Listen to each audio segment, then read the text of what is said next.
I have to laugh, first of all, because in teaching, when students ask a question, sometimes my answer goes on for longer than they really wanted me to go on. And so when I say, are there any more questions, there's no more questions. Oh my God, if we ask him one more question, he will go on for another hour and we'll never get out of it. So I can fully understand the response. A couple of things to think about. I often think, and it's hard just without becoming emotional about it. My grandmother lived with us. She was the one who, both my parents worked, so my grandmother lived with us. And so in a sense, I always say she was the one who raised me. She was the one who, when I was in kindergarten, put me on the public bus in a clown outfit because it was Halloween in kindergarten.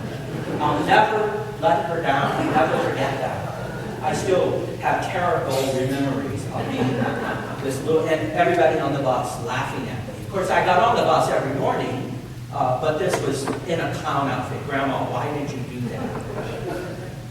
She was one who, again, not that anybody really needs to know this, but when trouble had come in the neighborhood, I was usually the source of the trouble. And so people would come to the house knocking on the back door, and my grandmother would say, "Go home and take care of your own kids." And then she would turn and say, "Wait till your mother comes home." I remember many times that I did not do her very well, because when you're a little kid and your grandmother is trying to take care of you and disciplining you, and those of you who are grandmas know how this works, right? That I was not always the most pleasant to her or the most kind to her, just how it was when you were a little kid, that you thought somebody was telling you to do something you didn't want to do, and so you didn't always respond in a kindly way. I can remember many times she had grown very hard of hearing, so sometimes now I talk very loud and have the TV very loud because that's how it always was. But you could go into the kitchen and whisper, and she knew you were talking about her in the kitchen. And one of her stock phrases was, "You'll be glad when I'm gone." And we just kind of didn't pay too much attention to that. Well, you all know, right? No one is ever glad when someone goes, when someone leaves, when someone dies. I often find one of the most difficult things as a pastor in preaching at memorial services is precisely that. I've got all the great theology, all the great spirituality. I can tell you exactly what the Spirit and what it's all about theologically, but can never address the hole, the empty space that the loss of a loved one leaves. I have no words to address that. No words to apply to that empty space that when someone leaves, either through death or moving away, that someone leaves. It's not anything you can fill. No matter who else comes into your life, no matter where you are, that space was occupied by someone very important. And that's a part of who we are here in SunLakes. No one moves here or lives here permanently. They just don't. Several of the church members, like Kay and even Nancy, that they moved away and we lost contact with them. Every once in a while we'd call, or they would call. I know Kay did, her daughter would call. But they moved away. And how many people have you all seen over the years move away from us here in this community? Some not to be heard from again. Even Dolores kind of disappearing in the middle of the night, and now hearing that she has recently died. We don't get a chance often to say goodbye to people because that's just how life is, I suppose.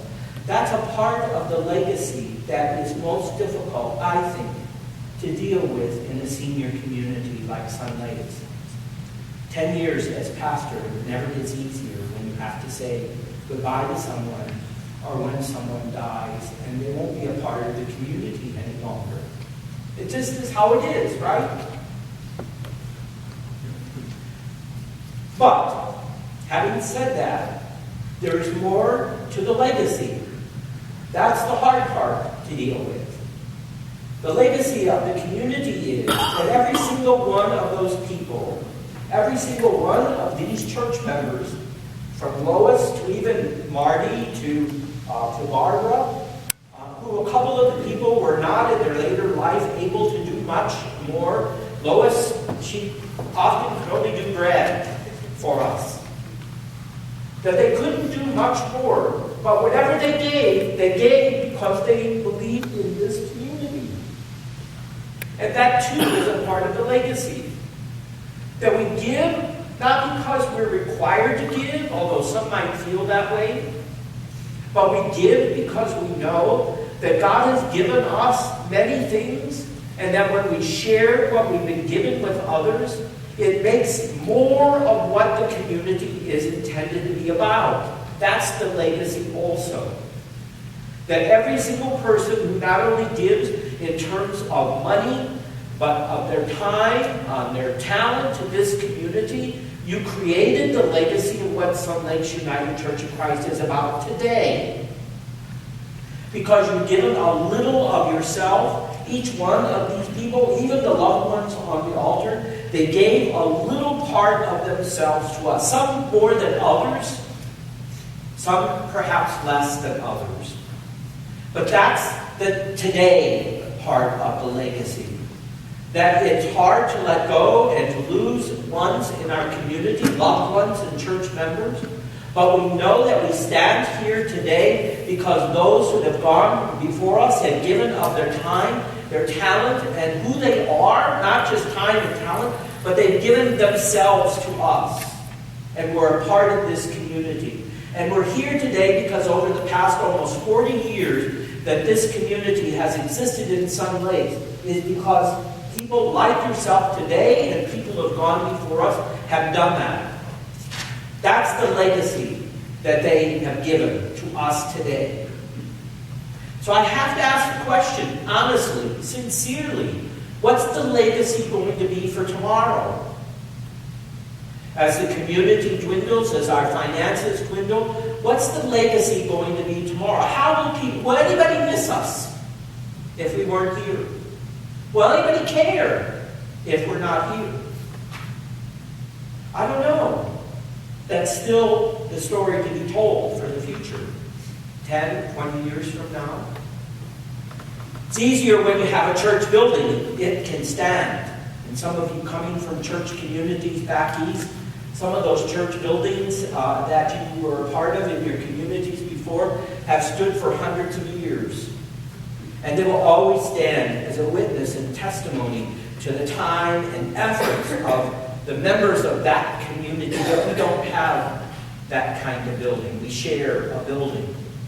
Sometimes we share it well, sometimes we don't. Sometimes it's strength for us, sometimes it's a struggle for us. But nonetheless, we share it, and that's a part of this community's legacy here in SunLakes. Many years ago, we decided not to build a building. And I'm sure some of you are glad that we don't have a building, that we have to worry about air conditioning and electricity and upkeep, that we've got a chapel board that takes care of that, and we don't have to worry about that. So what's the legacy going to be for the future? The first and most important thing, and I would be greatly remiss as a pastor and someone who believes strongly, absolutely, committedly to the Bible, that we take seriously what Jesus says and what this scripture today said. Because to me, buildings, whatever else that we might have, doesn't ultimately matter. What matters is, first of all, are we going to be a community made up of individuals who believe so strongly in what these commands are about today that we are willing to stake our lives on them in such a way that others will know us because we not only believe in God, but we also believe in loving our neighbors. And not just the people who look like us, who talk like us, who live in the same neighborhood with us, but we also are absolutely committed to loving our neighbors at the borders, who might even be our enemies, that we love them unconditionally, because that's what it means to be rooted and founded in Jesus' own life, and what it means to be rooted in the Bible. That has to be what we're known for. We are a community who believes not only in loving God, but we are a community absolutely committed and dedicated to loving all people, not just the ones we like or who like us.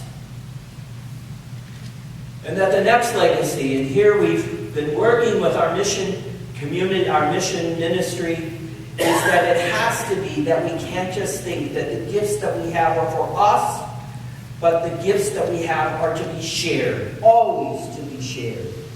Some of us become hoarders as we grow older. Hoarding, it's for me and no one else. But as a faith community, we have to be more open. We have to be willing to share what we have with others. We have to be willing to have less for ourselves so that others can have something. The scripture is not only from Deuteronomy, it's from Leviticus. And the two books together are intended to remind Israel that above all else they are to be known as a community who has come from struggling places like slavery and exile, but who nonetheless have remained a community in spite of those experiences, and have remained a community absolutely, totally dedicated to who God is. Remember how I say it? Slow to anger, rich in mercy, abounding in kindness, steadfast in love. But also that those aren't just words. Those are action. Action. I don't care how old you are, every single one of these people. I didn't know that Kay was 98 years old. Can you imagine? She still seemed to be so lively when she would come. How amazing. Jackie, with all of her disabilities, still made those little bags of dog treats for the open houses. Imagine that. Even when she didn't always feel like it, Lois making the bread. Because she said, that's all I can do. And I said, that's absolutely terrific.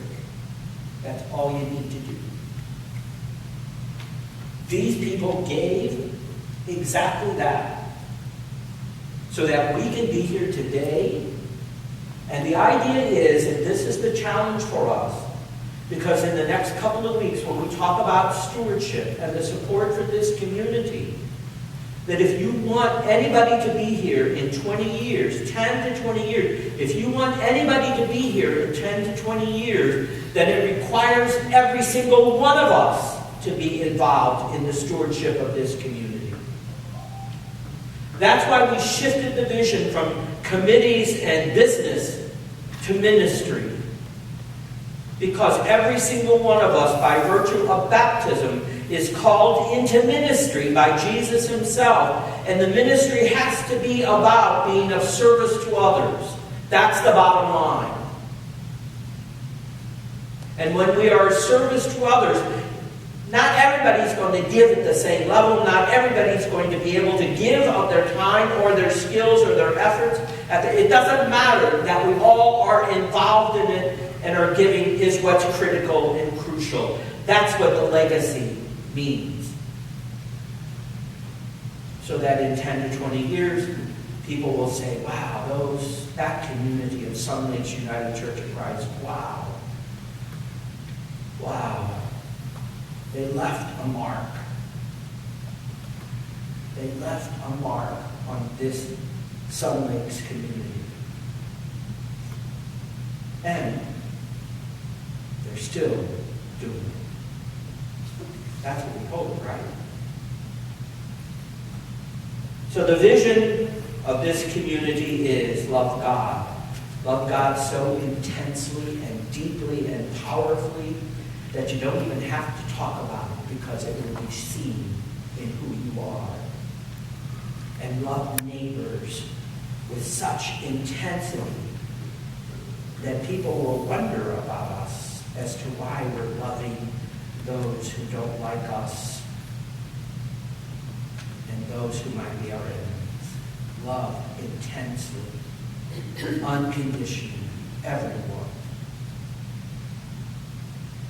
That's the legacy of a disciple of Jesus Christ. That's the legacy of this community of SunLakes United Church of Christ.